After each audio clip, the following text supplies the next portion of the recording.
In today's video, I'm going to teach you how to add env in Vercel. Environment variables let you store secrets and configurations separately from your code.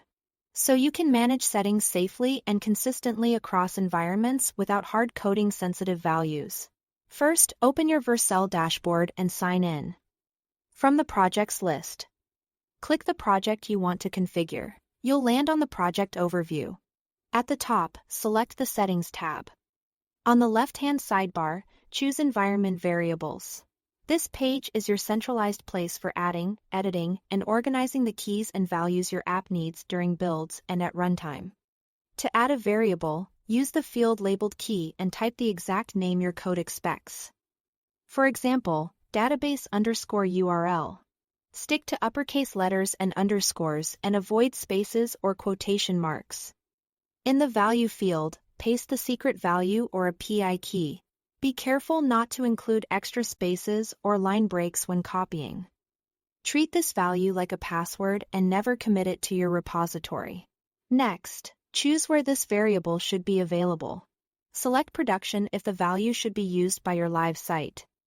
Preview if it should apply to preview deployments created from pull requests or branches. And development for local development with Vercel's tooling. You can select one or multiple environments, depending on your workflow. It's common to use different values per environment, such as a staging database for previews and your primary database for production. So your testing doesn't affect real users. When you are done, click Save. The variable is now stored securely by Vercel and will be provided to your application with the exact key you entered. If you notice a typo later, edit the existing entry rather than creating a duplicate, then save again to keep everything clean and consistent. For the changes to take effect, you must redeploy your application.